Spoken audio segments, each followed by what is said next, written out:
السلام علیکم ورحمۃ اللہ وبرکاتہ۔ وعلیکم السلام ورحمۃ اللہ وبرکاتہ۔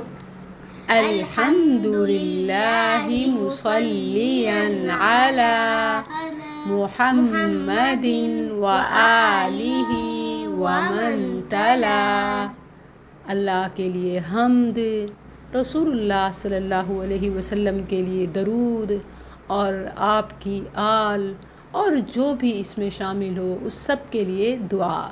پیارے بچوں، آج ہم اپنے اللہ پر ایمان اور عقیدہ کے سلسلے میں جو چیز جانیں گے وہ عبادت ہی سے متعلق ہے۔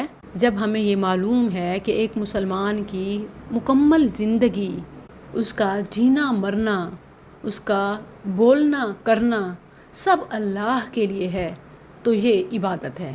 لیکن اس میں یہ چیز ضروری ہے کہ صرف یہی نہیں کہ ہم کوئی بھی کام بس اللہ کی خوشی کے لیے کر رہے ہوں تو وہ عبادت ہو جائے گا، بلکہ اللہ کے حکم کے مطابق ہونا بھی ضروری ہے۔ جیسے کسی ریسیپی کے لیے 2 کمپلسری انگریڈینٹس ہوتے ہیں نا، 2 لازمی اجزاء۔ عبادت کی ڈیفینیشن کے لیے، کسی بھی کام کے عبادت ہونے کے لیے یہ مسٹ ہے کہ اللہ کی خوشی اور اس کے حکم کی بجا آوری میں ہو، یعنی اس کے آرڈر کے مطابق ہو، اور اس کے لیے سٹینڈرڈ سنت ہے۔ اللہ تعالیٰ نے فرمایا لَقَدْ كَانَ لَكُمْ فِي رَسُولِ اللَّهِ أُسْوَةٌ حَسَنَةٌ، اور اسی طرح مَن يُطِعِ الرَّسُولَ فَقَدْ أَطَاعَ اللَّهَ، جس نے رسول اللہ کی اطاعت کی اس نے گویا اللہ کی اطاعت کی۔ اور رسول اللہ صلی اللہ علیہ وسلم کے طریقے کی پیروی یعنی سنت کے مطابق کرنا یہ عبادت کے لیے لازمی ہے۔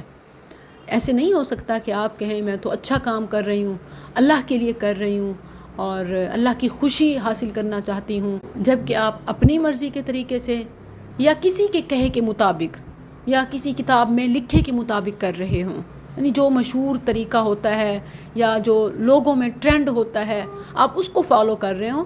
اگر وہ سنت کے مطابق نہیں ہے اور آپ کا بہت پیسہ بھی لگ رہا ہے اور بہت ایفرٹ بھی ہو رہی ہے تو اس کا ثواب آپ کو نہیں ملے گا، کیونکہ وہ عبادت نہیں ہوگا۔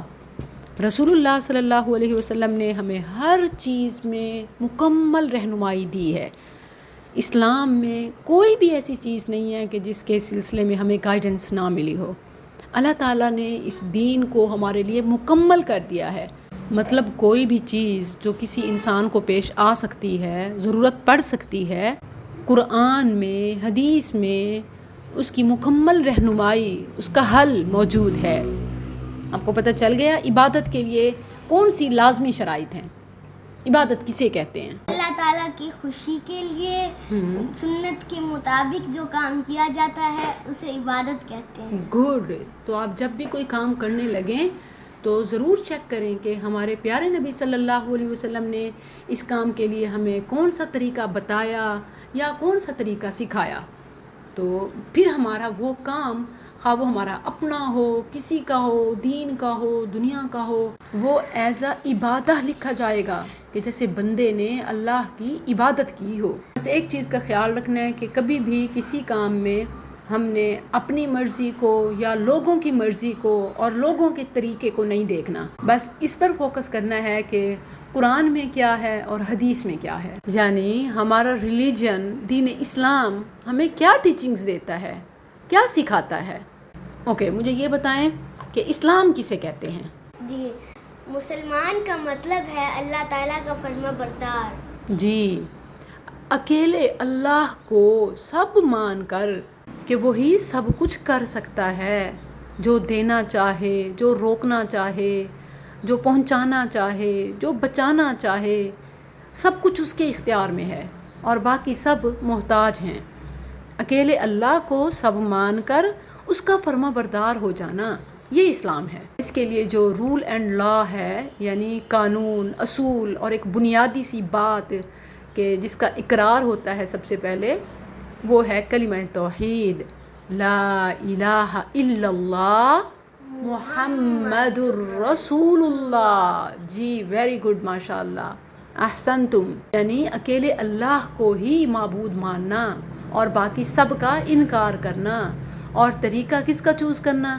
محمد الرسول اللہ، محمد صلی اللہ علیہ وسلم اللہ کے رسول ہیں، آخری نبی، کیا کہتے ہیں؟ خاتم النبیین صلی اللہ علیہ وآلہ وسلم۔ مسلمان صرف اس کا اقرار ہی نہیں کرتا بلکہ اقرار کے ساتھ دل سے بھی اس کی گواہی دیتا ہے، یعنی جو کہتا ہے اس میں بالکل سچا ہوتا ہے، دل سے بھی وہ کہہ رہا ہوتا ہے، اور پھر سارے کام بھی اس کسی کے مطابق ہوتے ہیں۔ ایسا نہیں ہونا چاہیے کہ آپ زبان سے تو لا الہ الا اللہ محمد الرسول اللہ کہہ رہے ہوں اور آپ اللہ کی عبادت میں اوروں کو بھی شریک ٹھہرا رہے ہوں، یا اسی طرح اللہ کے سوا اوروں سے بھی ڈرتے ہوں اور مدد مانگتے ہوں، اور اسی طرح نبی صلی اللہ علیہ وسلم کے طریقے کو چھوڑ کر کسی اور کے طریقے کو ترجیح دیتے ہوں، یا اپنی مرضی کو پسند کرتے ہوں کہ جیسے میرا دل کرے گا میں تو بس وہی کروں گا،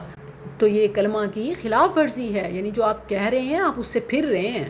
جبکہ اللہ تعالیٰ فرماتا ہے اے ایمان والو اسلام میں مکمل داخل ہو جاؤ، ایسے نہیں کہ کلمہ پڑھ لیا اور کچھ باتیں مان لی اور باقی چھوڑ دی، نہیں، بلکہ ہر کام میں اللہ کے حکم کو اور سنت کو دیکھنا ہے اور اسی کے مطابق مکمل زندگی گزارنی ہے۔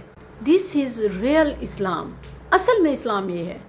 اب جو کچھ باتیں مانتا ہے، نام کا مسلمان ہوتا ہے اور پھر مرضی اپنی کرتا ہے، تو وہ پریکٹیکل مسلم نہیں ہے، یعنی عملی طور پر مسلمان نہیں ہے۔ اسی لیے اسلام کی کچھ بنیادیں ہیں، یعنی کچھ لازمی کام ہیں کہ جس پر پورے اسلام کی عمارت ہے، ان کو کہتے ہیں ارکان اسلام، پلرز آف اسلام۔ یہ کتنے ہیں؟ 5 ہیں۔ 5 پلرز آف اسلام۔ کون کون سے؟ نماز قائم کرنا، نماز سے پہلے ایک اور چیز ہوتی ہے، سب سے پہلے زکوٰۃ ادا کرنا، یہ 3rd ہے۔ سب سے پہلی چیز بتائیں۔ گواہی دینا کہ اللہ تعالیٰ کے علاوہ کوئی معبود نہیں، وہ اکیلا رب ہے، اور محمد صلی اللہ علیہ وسلم اللہ کے رسول ہیں۔ رائٹ، یہ کلمہ توحید یعنی یہ گواہی، یہ سب سے پہلا پلر ہے، first pillar of Islam. Second pillar of Islam is نماز قائم کرنا، یعنی 5 نمازوں کا وقت پر ادا کرنا۔ 3rd زکوٰۃ ادا کرنا، رائٹ، اور زکوٰۃ کسے کہتے ہیں؟ کوئی چیز غریبوں کو دینا، کوئی چیز نہیں بلکہ اللہ تعالیٰ نے جتنی آپ کو دولت دی ہے اور اس کی ایک پرسنٹیج ہے کہ آپ کے پاس اتنی منی ہو تو اس پر کتنا آپ اللہ تعالیٰ کی راہ میں دیں گے، اور 1 year کمپلیٹ ہونے کے بعد جب 1 سال پورا ہو جائے تو آپ کے پاس جتنی ویلتھ ہے اس کا ایک مخصوص حصہ اللہ تعالیٰ کی راہ میں دینا، اس کو زکوٰۃ کہتے ہیں۔ یعنی جس طرح نماز فرض ہے، اللہ تعالیٰ کی راہ میں 1 سال گزرنے کے بعد اتنا دینا یہ فرض ہوتا ہے، اور اس کے علاوہ جو بھی آپ چیریٹی، ویلفیئر، ضرورت مندوں کی ضرورت پوری کرنا اور اسی طرح بھلائی کے اچھے کاموں پر خرچ کرنا، یہ سب کرتے ہیں تو یہ آپ کا صدقہ ہوتا ہے، یعنی آپ کا اللہ کی راہ میں اضافی خرچ کرنا۔ تو خرچ کرنا بھی 2 طرح کا ہوتا ہے، ایک ہوتا ہے فرضی اور ایک ہوتا ہے نفلی۔ فرضی کو زکوٰۃ کہتے ہیں اور صدقہ بھی کہتے ہیں، یعنی فرضی صدقہ مین زکوٰۃ، اور اس کے علاوہ انفاق یا صدقہ خیرات ہوتا ہے۔ ریوائز کریں تو سب سے پہلے کون سا ہوا؟ نماز قائم پھر آپ بھول رہی ہیں، گواہی دینا، شہادتین، اس کو 2 گواہیاں کہتے ہیں۔ پہلے کو آپ کہہ سکتی ہیں شہادتین، یعنی اللہ کی توحید کی گواہی کہ وہ اکیلا معبود ہے، اس کے سوا کوئی نہیں، اور محمد صلی اللہ علیہ وسلم اللہ کے رسول ہیں، تو یہ چیز ہے شہادتین۔ نمبر 1 از شہادتین، سیکنڈ نماز، 3rd زکوٰۃ، اینڈ 4th رمضان کے روزے۔ روزہ جانتی ہیں کسے کہتے ہیں؟ بتائیں۔ فجر سے لے کے مغرب تک جو ہم فاسٹ رکھتے ہیں اسے روزہ کہتے ہیں، جو ہم بھوکے رہتے ہیں اللہ تعالیٰ کے لیے طلوع شمس سے غروب شمس تک۔ اور یہ بھی نہیں کہ نماز نہ پڑھیں تو روزہ قبول ہی نہیں ہوگا، بالکل ایسے ہے، کیونکہ اللہ تعالیٰ یہ نہیں چاہتا کہ آپ بھوکے پیاسے تو رہو مگر جو روزے کے ساتھ اور فرائض ہیں ان کو چھوڑ دو، تو وہ سب ادا اللہ کریں۔ تعالیٰ کہتے ہیں کہ اگر آپ لوگ نماز نہیں پڑھو گے تو میں آپ کو روزہ قبول نہیں کروں گا، اور نا اللہ فرماتا ہے فائدہ ہی نہیں ہے آپ کے رکھنے کا. بالکل حدیث میں ہے کہ فلیس للہ حاجۃ من ان یدع طعامہ وشرابہ، کہ اللہ کو ایسے روزے کی ضرورت ہی نہیں ہے. اللہ تعالیٰ نے تو جو روزے کا مقصد ہے کہ فرض ادا کرو اور نفل میں بڑھ چڑھ کے کام کرو لعلکم تتقون، وہ تو تم کر ہی نہیں رہے، تو پھر کیا فائدہ اس روزے کا.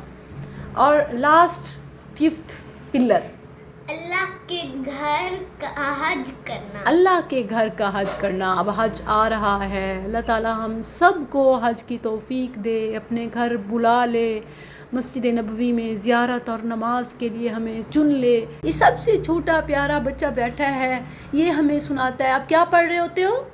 یا رب مصطفیٰ تو مجھے حج پہ بلا، آکے میں دیکھ لوں آنکھ سے کعبہ تیرا. یا رب مصطفیٰ تو مجھے حج پہ بلا، آکے میں دیکھ لوں آنکھ سے کعبہ تیرا. آمین یا رب العالمین. میں بھی دیکھیں کہ ہم نبی صلی اللہ علیہ وسلم کی محبت میں یہ نہیں کر رہے کہ اے مدینے والے اپنے در پہ تو مجھے بلا لے، بلکہ ہم کس سے مانگ رہے ہیں؟ اللہ تعالیٰ سے. اللہ سے، مدینے والے کے رب سے جو ہمارا بھی رب ہے، مصطفیٰ کے رب سے، مصطفیٰ کے رب سے. یا رب مصطفیٰ تو ہمیں بلا، انشاءاللہ حج و عمرہ نصیب فرما.